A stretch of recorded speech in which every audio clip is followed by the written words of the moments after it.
Wake up in the morning, get my grind on. Hop in the shower, brush my teeth and get my shine on. Hey, Scholar Mac, we taking trips to different time zones. I feel like E.T. way these bitches trying to follow home. Wake up in the morning, get my grind on. Hop in the shower. Welcome everybody to Living on Purpose podcast. We're your host, James Hagler, and myself, Jason Wilson. Today we have Harry Hooper from Boojitsu Fighting. Welcome, Harry. How you doing, brother? What's up, Harry? I'm good. Hey, nice to see you guys again. Thanks for having me back on the show. Oh, it's all good. Thanks for joining us, man. So, man, tell us everything that you got going on right now. We haven't talked in a while, so get us up to speed. Man, a lot of big things happening right now. So, for anybody listening, Boojitsu Fighting right now is the only walk-in store that you can come in for boxing, MMA, and we're actually going to be adding wrestling in later on this year for college athletes and high school athletes that are into wrestling. We're going to be adding in a lot of different dynamics. And part of my story right now is that whenever somebody wants to come into boxing, they always have to go online. They got to get hand-me-downs from other fighters, all that stuff. So I decided to change the narrative. I decided to, save up a little bit of money and have a place where you can walk in, try on stuff, hit my heavy bags, do everything you can to make sure you're comfortable for your next fight.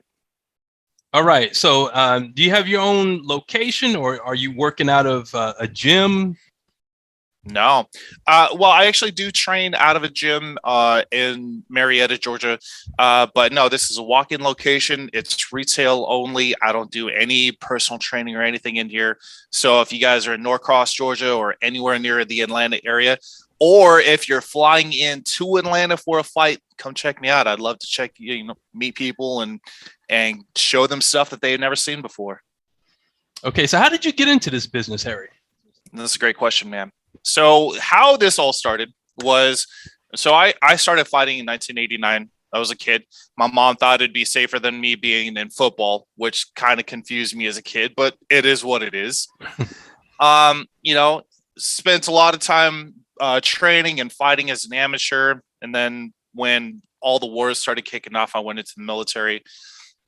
Last year, year before now, I was going to be doing the Brawl for a Cause, which is a huge charity fight here in Atlanta every year. I was getting ready for that, and then COVID happened, quarantine stopped the fighting, and, all the events got canceled. So during that whole process, I was looking around for boots, I was looking around for gloves and all my competition gear, and everybody's like, oh yeah, go to this place, go to that place, check out this website. And I was like, there's got to be a better way, man. There's got to be a better way. And so looking up and down the East Coast, there's no stores hardly anywhere outside of New York and Miami. So I'm like, all right. So March of 2021, I retired completely from the military. I walked away with a nice little, severance package. And with that, I started the online business, and a lot of people were like, well, if there's a lot of stuff that I would like to try on. So if you ever started in like a walk-in business, I'd love to come check out your place, man. Let me know if you get a physical store. And people kept asking me. And I was like, all right, fine, I'm going to do it. So I found a lot of great locations to try it out. And some of them were looking good, too expensive, whatever. And eventually I found the great place, great location. It's kind of cool too, because on one side of me, I've got a nursing school. And then on this side behind my son, on the other wall here, there's a world-renowned cheesecake lady. She's opening up here in a couple weeks, and she's doing a bunch of events over there. So, she and I are already collabing and stuff and thinking about different ways to help each other out with our business and, building from the ground roots, local businesses, and I'm super excited about that. So that's great. You in your shop now? I am. I was wondering, that's what I was going to ask, is give us a view, man. This is dope. Yeah. Man.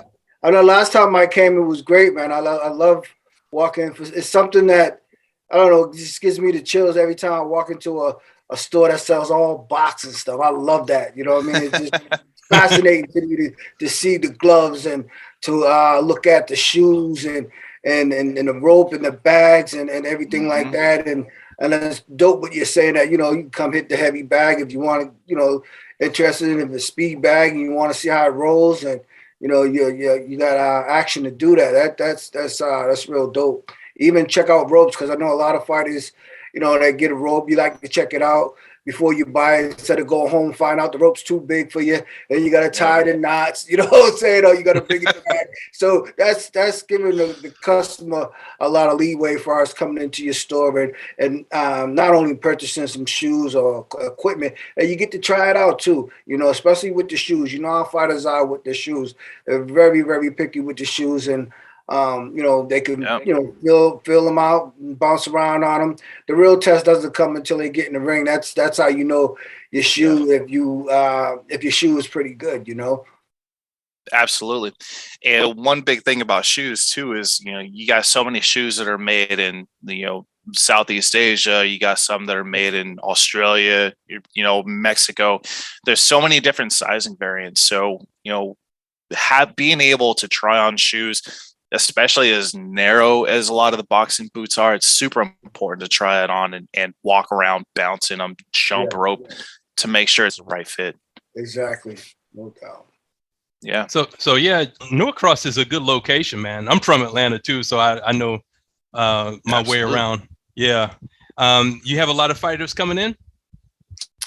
I got quite a few fighters. I get you know, a lot of the local people are starting to pick up now that there's an actual location here that they can come try stuff on.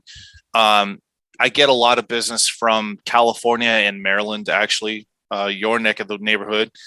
I think it was like 3 weeks ago too. We had a underground fight here, and some guys flew in from Detroit. They left all their gear there accidentally, so you know they stopped in to grab some stuff, and luckily I had almost everything that they needed.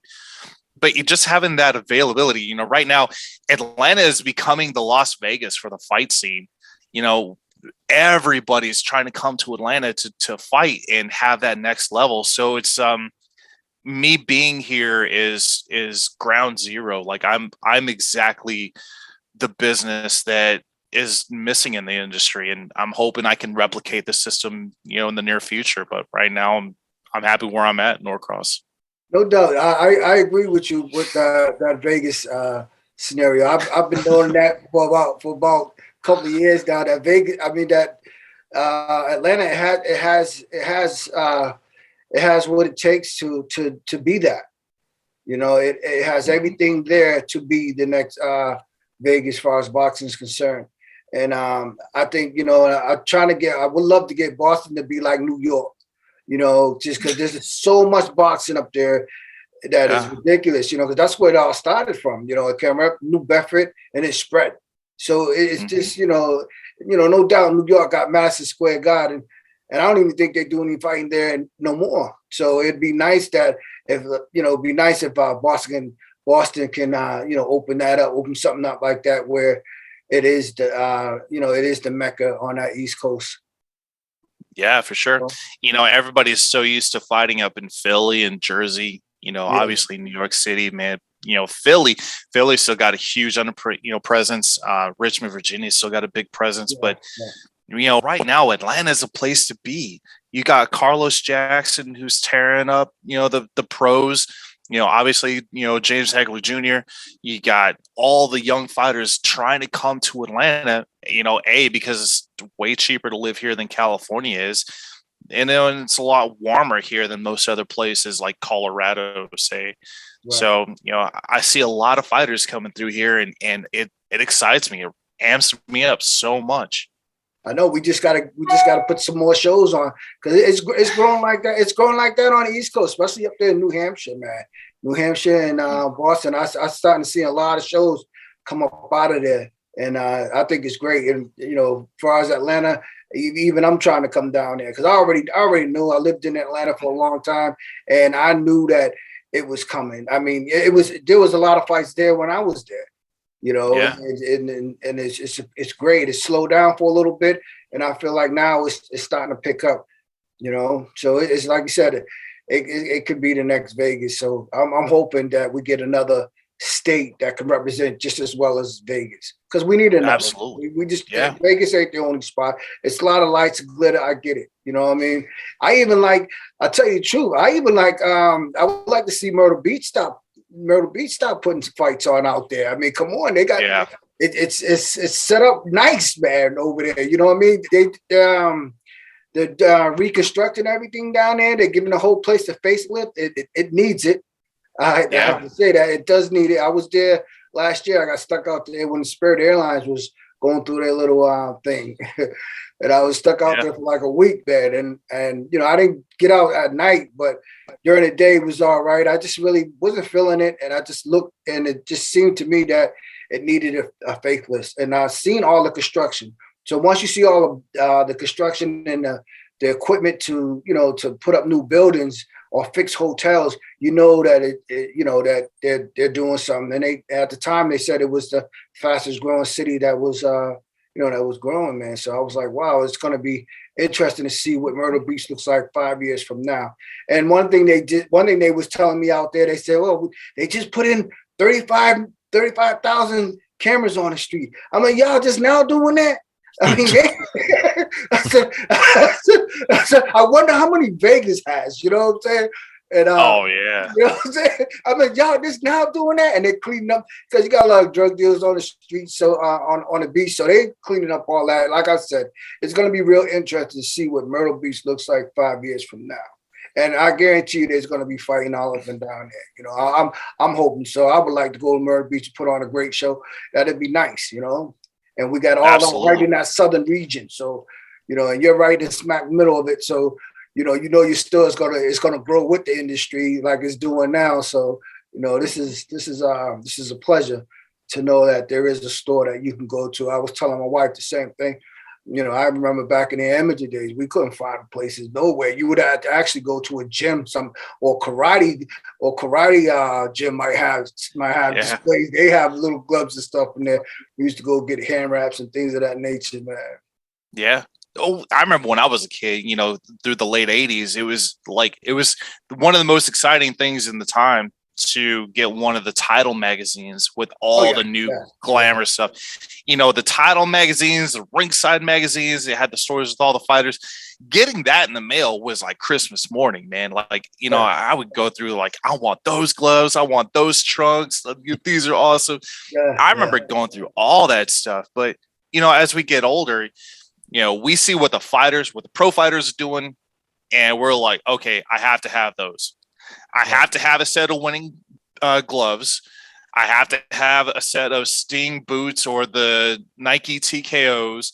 But people see what's being showed on in fights right now, and they don't have that magazine. Right. They're just going to Google, and because, you know, some companies, some brands have such a dominating marketing presence and marketing fund, that's all they see. Oh yeah, I just want the Nike TKOs. Is that really the best boot for you though? Exactly. It might not be. Right. Yeah. And you find out late if it is or not, you know. And I remember I think it was Roy Jones, one of those guys. I think before Roy was before he wore the Jordan boxing shoes. I think it was, I'm not sure, but the dude tried the shoes on.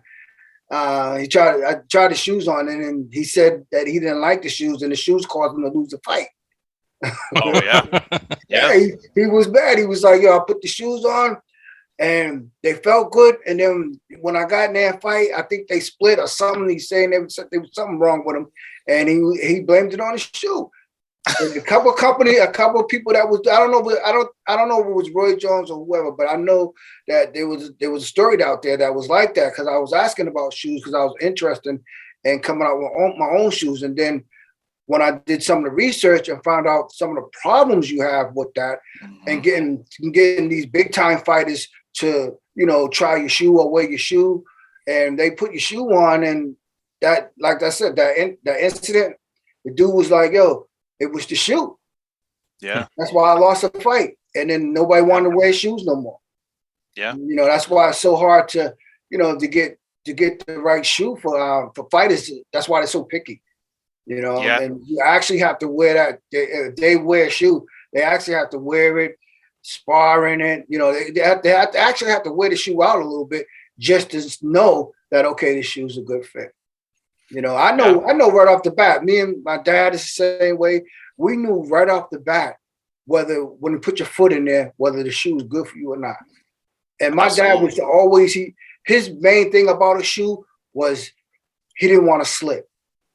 Because you remember the old boxer shoes they had the flat bottom like a dress shoe. The bottom was like a dress shoe. So when you slide, and you remember they had this old sandbox, you had to put your foot in the sandbox before you got in the ring so you don't slide. So that was the thing about my dad when he wore his shoes. So when they came out with the different bottoms, like the Atonics that he wore coming towards the end of his career, the Tonics had that rubber sole, so there was no slipping in, and that's what he loved about it. Same thing because he had the ponies and he had the Diodoras, you know. But the Diodoras was the same way at the bottom. They had that rubber thing on it, so you wouldn't slip. The ponies they were all right, but he didn't wear the ponies for too long, you know, because at that time when you seen him in the ponies, he was looking for a different shoe. And then I think when he went to Italy, he got that deal, I think, out there with Adora and Tonics. Yeah, I remember when I was a kid, like everybody wanted ponies and things were awesome. Yeah. But with me, like I was too poor. I always had the hand-me-down title boots. And I actually have a set up on my wall, you know, calf high, got like 30 freaking lace holes, take forever to lace up. You know, I hate those things. So which boots sell the most, Harry? Ooh, that's a great question. That is a great question. So the Sting boot is actually my most popular item. I do sell more Hayabusa though. Hayabusa is more of a low top boot. The colors are amazing. And DeMichael Harris actually wore a Hayabusa boot in Myrtle Beach a couple months ago. A lot of people are starting to go with the lower top boots just because it's easier to get in and out of. Some people don't feel that's supported with the ankle on the lower boots for obvious reasons. I'm one of those people. But yeah, Hayabusa right now is killing it from my store anyway. We actually just had, going back to, the fight scene here, Antoine Eccles had an exhibition fight here last weekend. Chop Chop Corley was here hanging out with it, and a lot of people were checking out those boots and looking at all the different options with it as well. And we had a lengthy conversation about boots. So I think there's like 4 other companies that are going to be coming on that I'm actually going to be looking at here in the near future to set up more like a Foot Locker style boot, like an actual wall full of boots just to get more people options. But, Everlast Ringside, I saw quite a bit of Ringside. Everlast, California is deep with Everlast. So I do a lot of shipping with the Everlast to California. But, I mean, it's all personal preference. Right. What about the Adidas? Yeah, man, they're getting kind of popular nowadays. I see the guys wearing them there. You got Holyfield, Antonio Tava, you got Nico. A lot of young kids are starting to get back to them Adidas. Man, I tell you, I'm in love with the Adidas. I love the Adidas. Adidas and Nike have very strict requirements on how they sell stuff. Tidal boots as well. Tidal. So those 3 companies I've been trying to get an in with. So if any of y'all watching this, we need to talk. I get a lot of requests for the Nikes and the Adidas, but because I don't have a contract with them, I can't get them. Right. But there's a lot of other boxing specific boots. And then, like I said, I'm going to be adding the wrestling scene into the store as well for collegiate and high school wrestlers. So I'm going to be adding a bunch of wrestling shoes in here if that's what people want to look at. Oh, no doubt. My son's wife, David, today's his birthday. Happy birthday, David. He just got done wrestling in Ohio State wrestling matches, man. Oh, that's State, awesome. yeah. He placed number 4 in the whole state. Oh, Did that's pretty awesome. good. Yeah, did real good, So he wrestles, and I learned a lot about wrestling out here in Ohio because that's what Ohio is. Ohio is a wrestling state, So Yeah. that'd be nice, man. Yeah, I've seen a lot of Georgia's big in wrestling too, and going into actual stores, of course I got all the mixed martial arts stuff here as well, but a lot of people have been asking me for wrestling attire, and I've never thought about it. So, about 3 weeks ago, I had a whole high school that's right here in Norcross High School. A couple of their kids came in to see if they could buy some stuff, and I was like, I don't have anything wrestling specific, but I can definitely add it. No doubt. So that's been starting a lot of conversations. And like you said, Adidas like you said, they're bringing those low bottoms boots, and they got like the regular sneaker boxing shoe, Adidas. Yeah. The regular, I was like, who's gonna wear this? It looks funny. It looks like a little slipper. You know what I mean? But it's for boxing. I just was like, wow. Yeah. I know the basketball players went back to the low tops. I mean, I'm like, what, boxing too now? Yeah, a lot of underground fighters I've seen like the low top stuff, the underground fighters, because they're not used to the high top stuff. So, that low top stuff sells well, and people, changing with the times. I guess so. I personally would never. I was like, I would never wear them. No, absolutely not. But you know what? If that's what you want, if you feel comfortable in it, we're going to make it happen for you. We're going to give you the right color. Right. Yeah. I want to ask somebody, what's the difference? Why design a boxing shoe like this? What's the benefit of it? I really want to know that, because you don't have no ankle support. I mean, is it lighter? I know that's why the basketball players got out of the high tops, because the high tops were a little heavier than low tops. Yeah. So, and really, like, if a couple ounces or a couple grams makes that much of a difference, like, you need to ask yourself what you're doing in that sport anyway. I know. Tell me about it. You might as just take the shoe off. Yeah, might as well go fight barefoot. That's right. Which I personally would love to do. I would love to be in a boxing ring barefoot. I feel a little bit more control when I fight. No doubt. They said the ninja shoes were probably the best boxing. Could make the best boxing shoe just because it splits the toe. Yeah. There was a guy in I think it was late 80s, early 90s. He was from I think Japan, and he was a boxer, and he was boxing in those shoes. And they were saying that they said they probably like the best boxing shoe is that shoe there. And I was like, wow, when I heard that, but nobody ever came out with a shoe. So I said, couldn't be that good if nobody ever came out with a shoe. But the fighter that was in it, he was loving it. He said he can get more grip with his feet. I wonder if anybody would ever start fighting in the toe shoes. That's what I'm talking about. With the big toe. Oh, right? Yeah. I thought you were talking about like the ninja shoes. I was thinking like the toe shoes that people are running in. Oh no! I'm talking about the comes with the ninja outfit, the whole shoe. Man, like the old 80s action movies. Yeah. Oh man, that's crazy. The Japanese dude came out and he fought him, man. He was doing pretty well. He said it was very comfortable. He can grip with his toes, and there was some. And one of the commentators was like, "Yeah, he tried it. He said, yeah, that shoe was pretty good for boxing." I might have to try that out one of these days. So I was like, wow, I was waiting for something to come out. And then every time when I seen that shoe that you're talking about come out, I was like, oh, okay, I said, I already know about it. So when they was describing the shoe, how good it was, I already knew that. I was like, yeah, because that's what they were saying when the dude wore them in the boxing match. Man, I'm gonna have to get me one of those and try it out. Start a YouTube channel reviewing stuff. Oh, yeah. That'd be nice. Man, that'd be nice.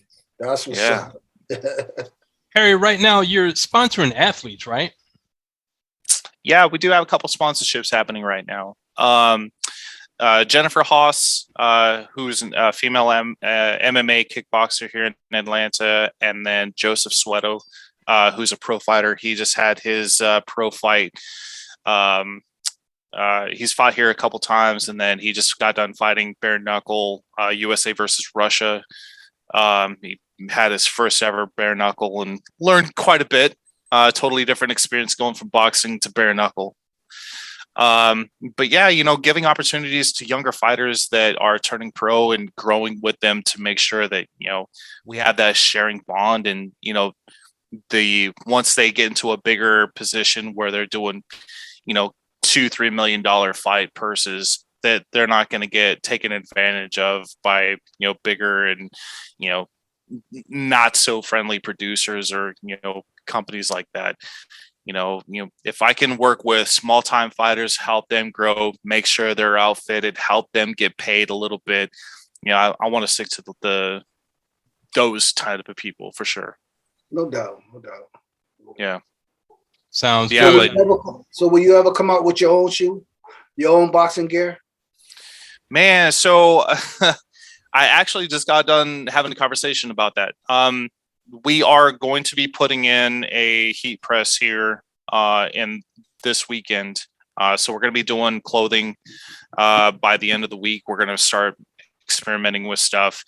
A lot of people have been asking me if we do custom gis, because like all the dojos around here want their own logo on blank gis.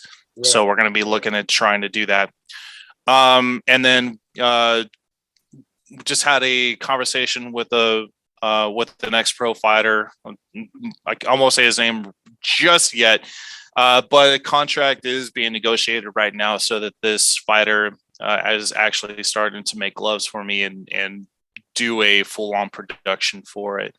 So it's all in the talks. You know, right now, yeah, I've had little milestones up on my vision board of what I want to do, how I want to do it, and make sure that my growth reflects the growth of other fighters in my local community.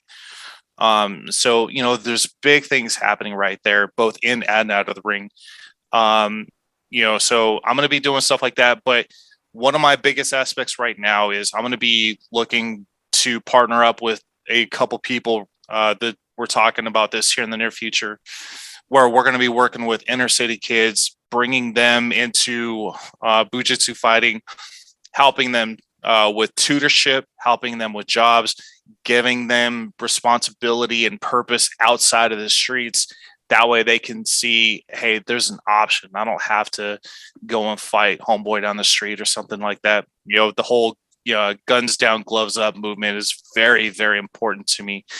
So as we're growing with the merchandise and the my own production line, I'm going to be bringing in young members from the inner city to get them involved with it, give them a sense of purpose and belonging, and get them involved with it so that they can see that there's something bigger than themselves that they can do to stay out of the streets. No doubt. And they don't have, and you're giving them another option as well. You don't, just if you don't make it in boxing or you find out that, like I said, you don't make it in boxing or boxing ain't your sport, and, you're giving them other options and different avenues to go down as well. Absolutely. They could see that too. That's part of the vision as well. And I like that, because the kids, they need it, they need it because it's so easy to get to go astray. I needed that when I was a kid, No, that's what, man, that's why I mentioned it, I found that I was really good at throwing hands, and I took that and translated into street fighting. And I was one of the best street fighters there was in Northern Colorado. But then my uncle was like, you need to stop it or else I'm not training you anymore. So I didn't listen, and he stopped training me, when I was in my later teens. And that's one of the biggest regrets that I have in my life, because I could have, I had ambitions of turning pro. Would I have made it? Maybe. I don't know. But I translated that back into the military and made a success out of that instead. No doubt, I can relate to you because I was the same way. Every time we learned something in the gym, and my dad used to bring us to Brockton. We used to go to Brockton and go stay with my grandmother, and we're hanging out. We're getting in fights. We're fighting, And once he heard that, I had broke my hand fighting. And once he heard that, he was pissed. He stopped that. He said, "No, you're not going to your grandma's house no more. You broke your hand. Look, you're gonna be like Tommy Hearns. You ain't gonna be able to fight." And, it was a mess, man. I learned the hard way. I had one foot in the ring and one foot in the ring and one foot in the streets. And I found out, like I said, the hard way that it wasn't both. And you can't have both. Yeah, Can't have both. Yeah. Yeah.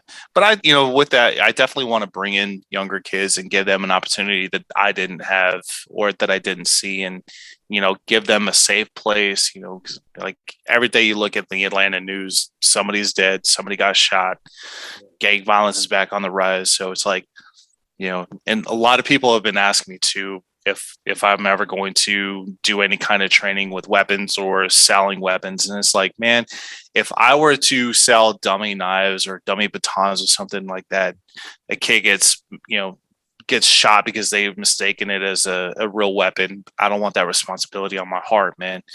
So no weapons, but I definitely want to give kids an opportunity to do something bigger than themselves, give them a safe place, and give them a vision of what they want to do and what they can do out, in life with something positive.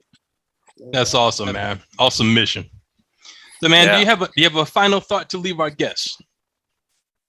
Man, I could talk about final thoughts all day long.